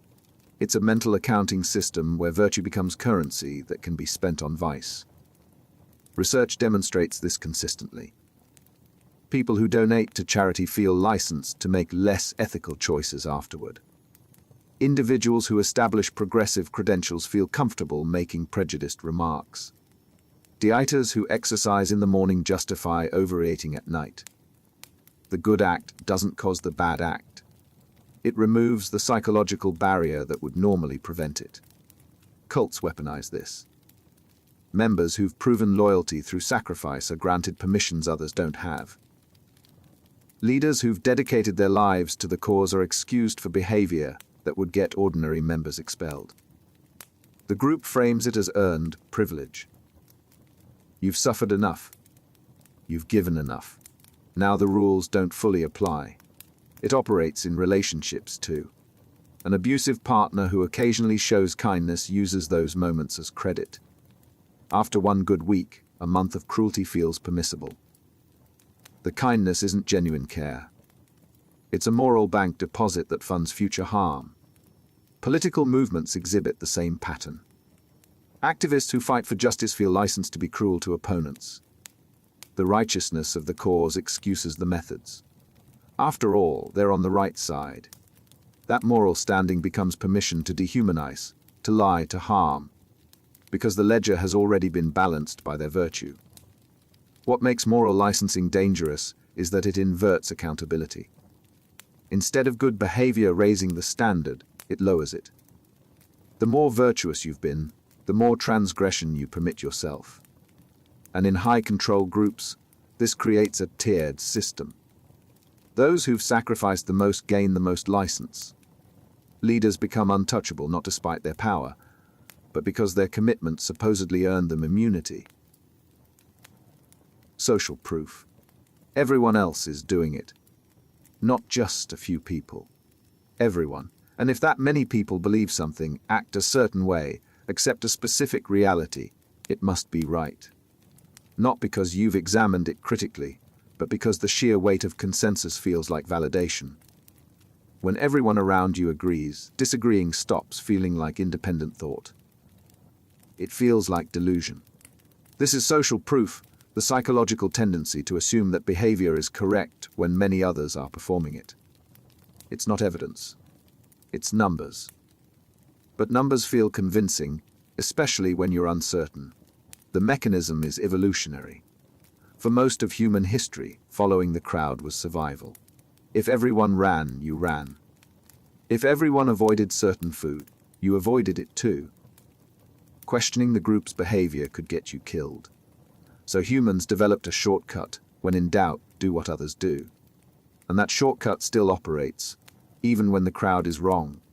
Cults exploit this by manufacturing consensus. New members enter a room where everyone already believes. Testimonials are shared. Everyone nods. No one dissents. The new member's doubt is isolated. They're the only one questioning. And in that isolation, their skepticism feels like the problem, not the doctrine. It scales horrifically. Totalitarian rallies don't convince through argument. They convince through volume. Thousands chanting the same slogan creates the impression that this belief is universal, therefore true. Dissent becomes unthinkable, not because it's been refuted, but because it's been drowned out. Social media amplifies this. Algorithms show you content that's already popular. Likes and shares become proof of validity. If a post has been shared 10,000 times, it must contain truth. The numbers substitute for verification. And in that substitution, Misinformation spreads not because it's persuasive, but because it's popular. Advertising has always known this. Testimonials work not because the person is credible, but because they're numerous. If enough people claim a product works, viewers assume it must. The evidence isn't in the claims. It's in the quantity of claims. And the cruelest trick, social proof, doesn't just make wrong things feel right. It makes questioning feel insane. When everyone around you accepts something, your doubt doesn't feel like clarity. It feels like a defect. And that self-doubt is often enough to silence the one voice that might have been correct. Foot in the door. The ask is small, harmless. Just attend one meeting. Just read this pamphlet. Just donate a little.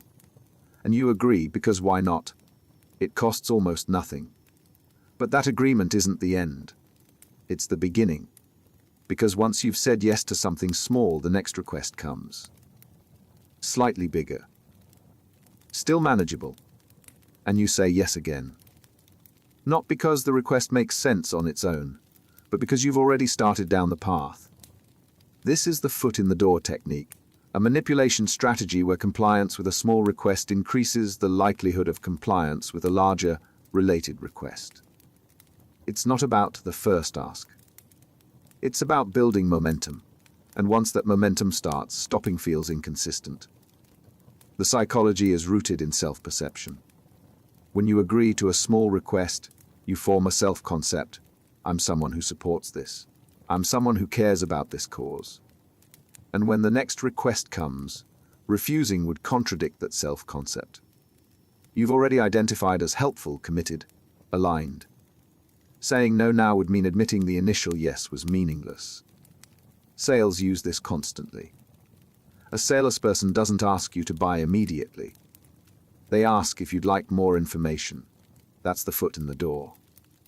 Once you've said yes to information, you've mentally categorized yourself as interested. And interested people don't walk away without at least considering the product. Cults perfect it. They don't recruit with demands. They recruit with invitations. Come to a free event. Stay for dinner. Meet some friendly people. Each small yes builds the pathway to the big ask. And by the time they're asking for your life savings or cutting contact with family, you've already said yes so many times that this feels like the next natural step. It works in relationships too. An abusive partner starts with small boundary violations. Can I check your phone? It's just once. Can you skip that event? It's just this time. Each small concession makes the next one easier, not because the requests make sense, but because refusing would mean acknowledging that you've already given too much. What makes foot in the door so effective is that it hijacks commitment. You're not being forced. You're choosing, and each choice reinforces the next. By the time the requests become unreasonable, you're already too deep to recognize how far you've come. The first step felt insignificant, but it built a path you're now walking without realizing you never chose the destination. Manufactured crisis. There's always an emergency, always a threat, always a deadline. The organization is under attack. The mission is in danger. Time is running out. And every crisis demands immediate action, total focus, unwavering commitment. You're too busy reacting to step back and ask whether the crisis is real. That's the point. Manufactured crisis is the deliberate creation or exaggeration of urgent threats to keep members in a state of constant reactivity, preventing reflection and maintaining dependency on the group's leadership. It's not about solving problems. It's about ensuring problems never stop. The technique works because crisis short-circuits critical thinking. When you're in survival mode, you don't analyze. You obey. The leader says jump, you jump. There's no time for questions. The threat is too immediate. And that urgency becomes the excuse for bypassing normal decision-making processes. Cults use this relentlessly. Financial crises that require emergency donations. External enemies that demand heightened loyalty. Internal betrayals that necessitate purges. The specific threat changes, but the state of emergency is permanent. Members exist in perpetual reaction, too overwhelmed to notice that the crisis never actually resolves. Totalitarian states perfect this at scale. Permanent revolution, endless war. Threats that justify surveillance, censorship, control. North Korea has been on the brink of invasion for decades. The crisis never comes, but the emergency measures never lift. And in that sustained panic, dissent becomes treason. Abusive relationships follow the same pattern. There's always a problem. Always something you did wrong. Always a situation that demands immediate compliance. The partner manufactures crises, small explosions of anger or desperation that keep you off balance, reactive, unable to plan your escape. What makes manufactured crisis so effective is that exhaustion becomes compliance. When you're constantly firefighting, you stop questioning why fires keep starting. You just keep putting them out. And in that exhaustion, the group's narrative becomes the only framework you have energy to process. Critical thinking requires rest. And rest is never allowed. Dependency creation. You used to handle things yourself, make decisions, solve problems, trust your judgment. But somewhere along the way, that changed. Now you check with the group before acting. You defer to the leader's wisdom. You've forgotten how to navigate without their guidance. And the thought of being on your own doesn't just feel uncomfortable. It feels impossible. Dependency creation is the systematic erosion of a person's self-reliance and decision-making capacity, making them psychologically and practically reliant on the group or leader for basic functioning. It's not help. It's the removal of competence. The process is gradual. First, the group offers support, guidance, answers. And it feels good. You're not struggling alone anymore. But that support comes with a cost. Every time the group solves a problem for you, they reinforce the message that you can't solve it yourself. Every decision they make for you trains you to doubt your own judgment.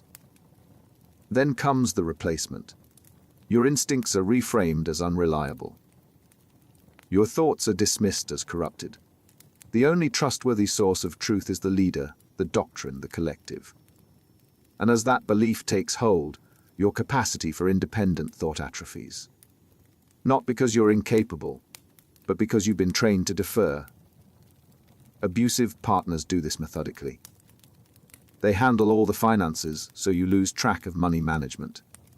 They make all the social plans, so you lose your network. They criticize your decisions until you stop making them. And in that learned helplessness, leaving becomes practically impossible. You don't just fear being alone. You genuinely believe you can't function without them. Cults institutionalize this. Members are told when to wake, what to eat, how to spend their time. Every aspect of life is managed.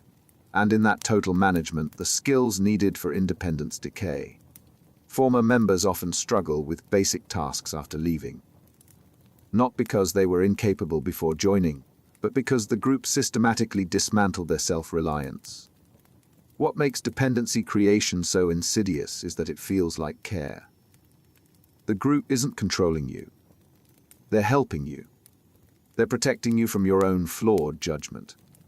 And by the time you realize you've lost the ability to function independently, you're too dependent to leave. Controlled environment. Every detail is managed. Where you go, what you read, who you talk to, what you eat, when you sleep. There are no accidents, no random encounters, no unplanned moments. Every input is curated. Every interaction is monitored. And in that total control, the group's reality becomes the only reality you experience. A controlled environment is a physical and social setting where external influences are systematically eliminated, creating a closed system where only the group's perspective is accessible. It's not just influence. It's total immersion. Cults achieve this through communal living. Members don't go home at night to families who might question the group. They live together, eat together, work together. Every conversation reinforces the doctrine. Every relationship exists within the same framework. There's no outside perspective to offer contrast. Totalitarian states attempt this at national scale. State-controlled media, restricted internet, travel limitations. The goal isn't just propaganda. It's the elimination of competing narratives. If citizens only encounter information approved by the state, that information becomes reality. Dissent isn't just forbidden. It's unimaginable. Abusive relationships create microversions. The partner isolates the victim, controls their schedule, monitors their communication. The victim's world shrinks to the relationship itself. And in that isolation, the partner's version of events becomes the only version available. What makes controlled environments so powerful is that they don't feel oppressive from the inside. Members aren't prisoners. They're in a sanctuary protected from the corrupting influences of the outside world. The control is framed as care. And in that framing, members voluntarily surrender access to anything that might challenge the group's narrative. But the effect is the same. When you only encounter one perspective, when every relationship reinforces the same beliefs, when contradicting information is physically unavailable, independent thought becomes structurally impossible. You're not being convinced. You're being enclosed. Big lie technique. The claim is absurd, demonstrably false, so extreme that it seems impossible anyone would believe it. And that's exactly why it works. Because the lie is so massive, so audacious, that questioning it feels harder than accepting it. Surely no one would lie about something this significant. Surely there must be some truth to it. And in that moment of doubt, the lie takes root. The big lie technique is a propaganda method where a lie so enormous is repeated so frequently that it becomes accepted as truth, exploiting the assumption that no one would fabricate something so outrageous without basis. It's not about subtle deception. It's about overwhelming scale. The concept was identified in Hitler's Mein Kampf, where he described how mass populations are more easily corrupted by large lies than small ones. Small lies invite scrutiny. People check details, compare sources. But massive lies create cognitive dissonance. The claim is so extreme that the mind struggles to process it as false. And in that struggle, repetition does its work. Modern propaganda still uses this. Claims that are factually impossible but emotionally compelling. Conspiracy theories that require vast coordination but feel true because they explain anxieties. The specifics don't matter. The scale does. If the lie is big enough, debunking it requires more effort than accepting it. Cults use variations. The leader claims supernatural powers. The doctrine promises impossible outcomes. The group's mission is framed as world historical. Each claim is absurd, but the absurdity becomes evidence. Who would make such claims without divine backing? The magnitude of the lie becomes its own proof. And the technique includes a defense mechanism. Once someone accepts the big lie, admitting they were deceived feels unbearable. The bigger the lie, the harder it is to acknowledge you fell for it. So believers double down.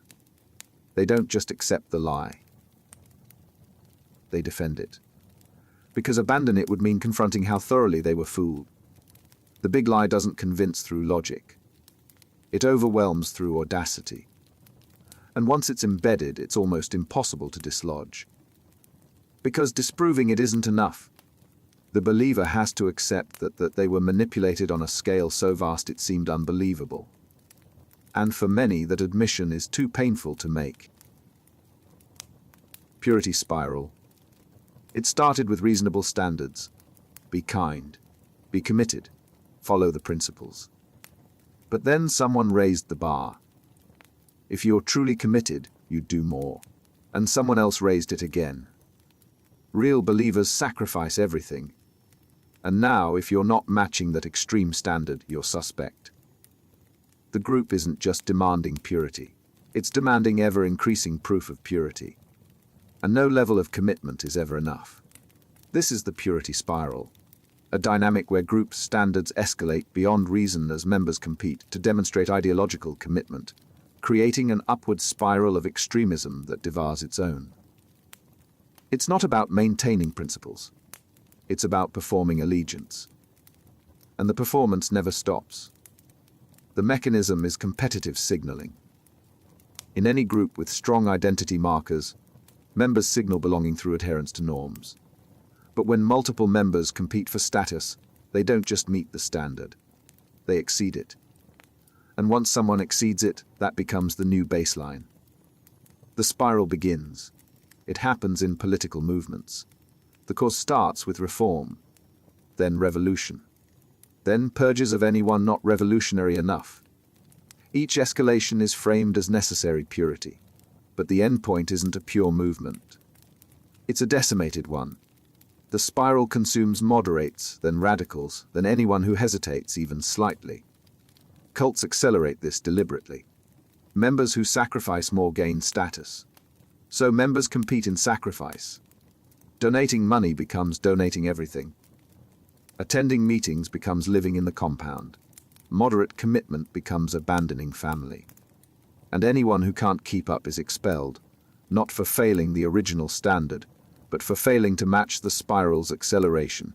The cruelty is that the spiral has no endpoint. Purity can always be redefined as more extreme. Today's zealot is tomorrow's moderate. And in that endless escalation, the group eats itself. The spiral doesn't purify. It destroys.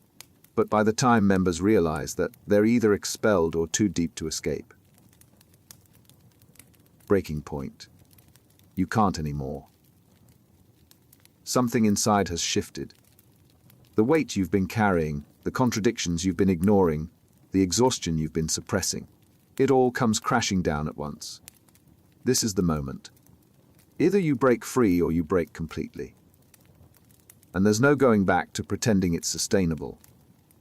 This is the breaking point, the psychological threshold where accumulated strain exceeds a person's capacity to maintain compliance, forcing either escape or total collapse. It's not a decision. It's a rupture. Breaking points don't arrive on schedule. They come when the system's contradictions become unbearable. The abuse is too severe. The cognitive dissonance is too painful. The exhaustion is too complete. Something snaps. And in that snap, clarity arrives. Not through reasoning, but through breakdown. For some, the breaking point leads to escape. A cult member finally sees the manipulation and flees. An abuse victim recognizes the pattern and leaves. The moment isn't rational.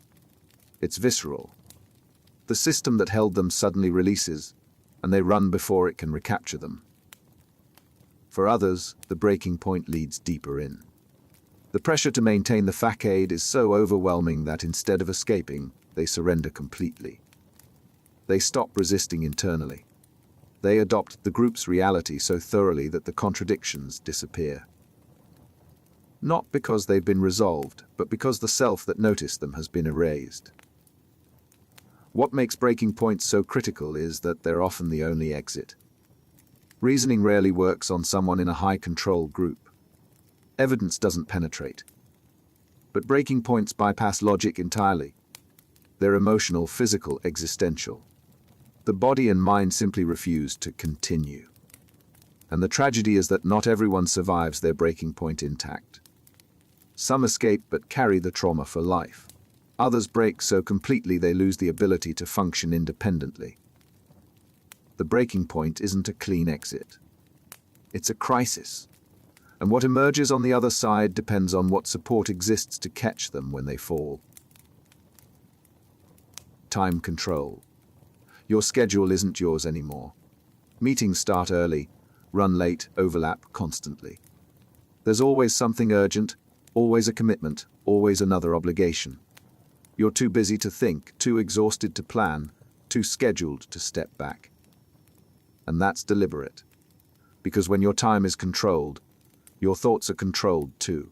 Time control is the systematic monopolization of a person's schedule to prevent reflection, maintain exhaustion, and eliminate opportunities for independent activity or outside influence. It's not just being busy. It's being so occupied that autonomy becomes impossible. The technique works because thinking requires space. Reflection needs quiet. Decision-making demands pause.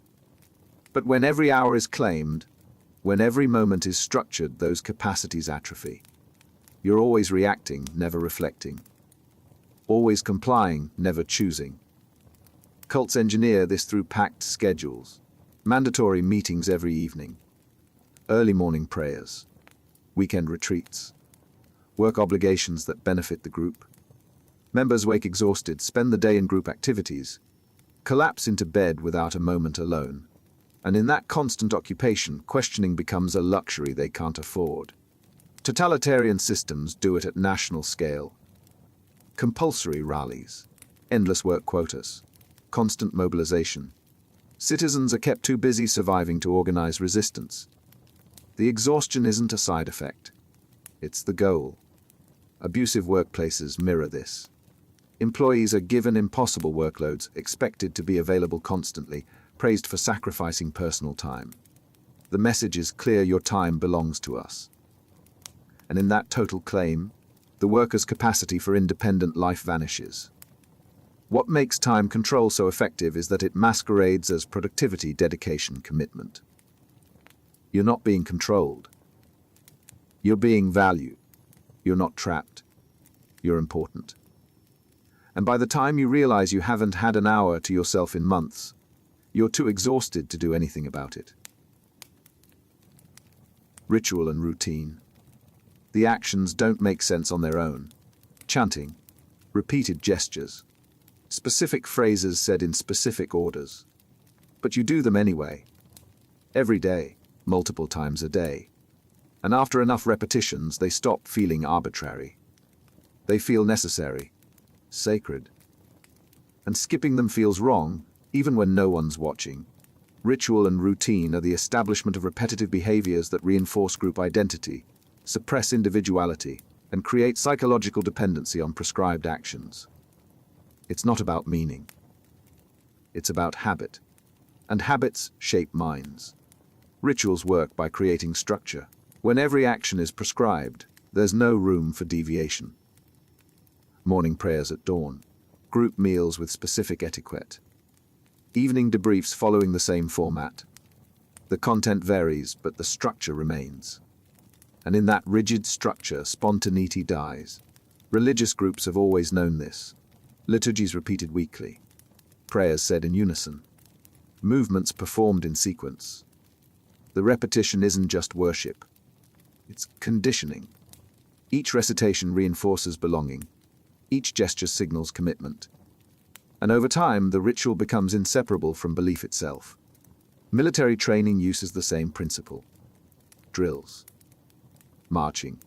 Inspections. The routines break down individual habits and replace them with collective patterns. You stop moving like yourself.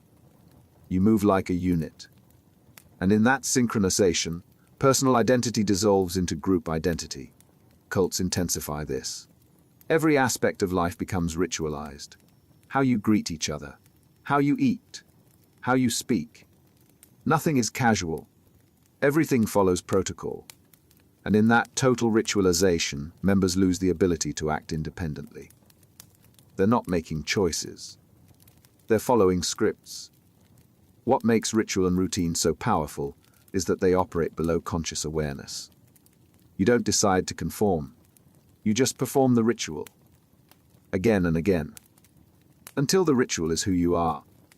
And breaking it doesn't feel like freedom. It feels like losing yourself. Special knowledge. They know something you don't. Something profound. Something that explains everything. And they're willing to share it, but only if you prove yourself worthy. Only if you commit. Only if you climb the levels, pay the fees, demonstrate absolute loyalty. The knowledge is always just ahead. Always one more step away. And that gap keeps you chasing. Special knowledge is the promise of exclusive, transformative information available only to those who reach higher levels of commitment, creating a perpetual incentive structure that demands escalating sacrifice. It's not about the knowledge itself. It's about the chase. The mechanism works because humans crave certainty. We want answers. And when someone claims to have them, claims to possess truth that others lack, it's intoxicating. The group doesn't just offer beliefs. They offer secrets. And secrets feel valuable precisely because they're restricted. Cults structure this in tiers. New members get basic teachings. Committed members get deeper doctrines. Inner circle members get the real truth. Scientology does this explicitly with operating thetan levels, each one costing more, demanding more, promising revelation. But the revelation never satisfies. It just creates appetite for the next level. Conspiracy theories operate similarly. The mainstream narrative is for sheep. But if you dig deeper, watch the right videos, join the right forums, you'll see the truth. And each layer of conspiracy promises the real explanation is just one more step down. The structure keeps believers digging, never satisfied, always convinced the ultimate truth is just ahead. Academic and professional hierarchies can weaponize this too. The real knowledge isn't in the textbooks. It's in graduate seminars. No, it's in post-doc research. Actually, it's in the informal networks of senior scholars. The goalposts keep moving. And in that movement, commitment escalates without ever reaching the promised insight. What makes special knowledge so effective is that it inverts the normal relationship between value and access. Usually, valuable information is shared. But here, withholding becomes proof of value. If it's restricted, it must be important. And that logic keeps people sacrificing everything for knowledge that may not even exist. Performative loyalty. It's not enough to believe. You have to prove it. Publicly, repeatedly, louder than everyone else. More extreme than anyone expected, and the performance never ends. Because loyalty isn't a state. It's a constant demonstration. And the moment you stop performing, you become suspect. Performative loyalty is the requirement to continually and visibly display allegiance to the group, creating a competition where members escalate their expressions of commitment to avoid being labeled disloyal. It's not about internal conviction. It's about external theater. The dynamic emerges naturally in high-pressure groups. When loyalty is constantly questioned, members respond by over-signaling. They don't just attend meetings. They arrive early. They don't just donate. They give everything. They don't just follow the leader. They quote him constantly. Each performance is an attempt to prove allegiance. But the bar keeps rising. Totalitarian states institutionalize this. Citizens aren't just expected to obey. They're expected to celebrate. Public displays of enthusiasm. Mandatory participation in rallies. Visible grief when leaders die. The performance isn't optional. It's surveillance. Those who perform inadequately are marked as threats. Social media amplifies this in modern contexts. Posting isn't enough. You need engagement, retweets, reshares, performative outrage that signals you're on the right side, and silence becomes suspicious. If you're not constantly performing allegiance to the cause, you're assumed to be against it. Cults demand the most extreme versions. Testimonials where members publicly confess their devotion. Competitions to demonstrate sacrifice. Public shaming of anyone whose performance seems insufficient. And in that relentless theater, sincerity becomes impossible to distinguish from survival. What makes performative loyalty so exhausting is that it never resolves. You can't prove yourself once and be done. Each performance is assessed. Each display is compared to others. And the only way to stay safe is to keep performing, louder, longer, more extreme, until the performance consumes everything else.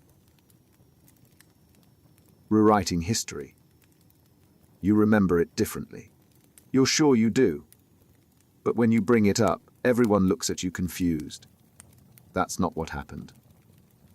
You're misremembering, and they seem so certain. Maybe you are wrong. Maybe your memory has flowed. Maybe it really did happen the way they say. And slowly, the past you remember is replaced by the past they tell you.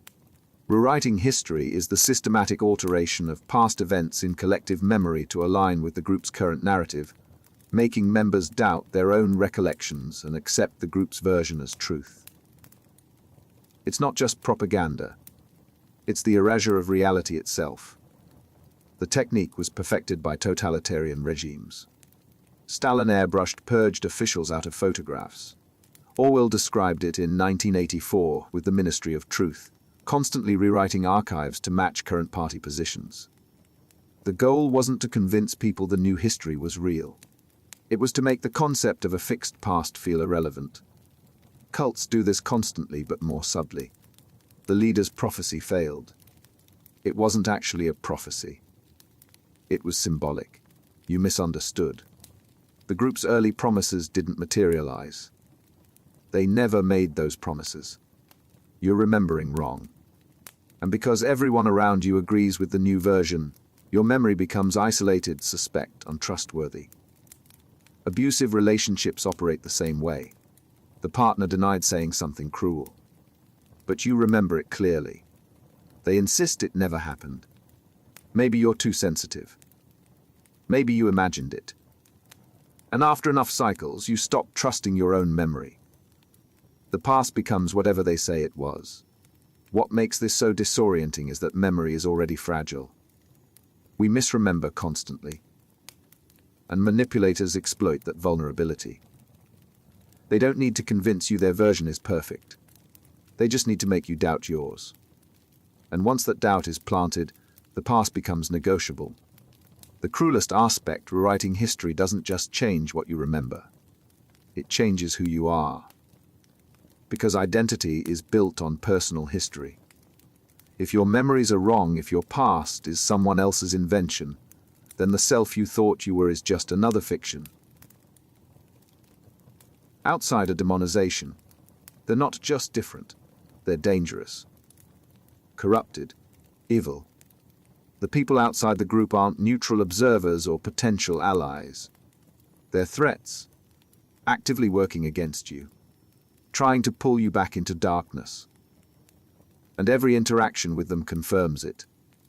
Because you're looking for evidence of their malice, and you always find it.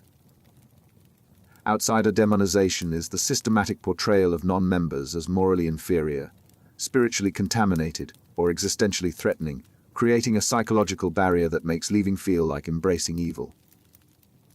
It's not disagreement. It's dehumanization. The process is gradual. First, outsiders are framed as ignorant. They don't understand. They haven't been enlightened. That framing is relatively benign. But it establishes hierarchy. You know something they don't. Then comes suspicion. They're not just ignorant. They're willfully blind. Resistant to truth. That frames their perspective as chosen rather than circumstantial. Finally comes demonisation. They're not just wrong. They're agents of corruption.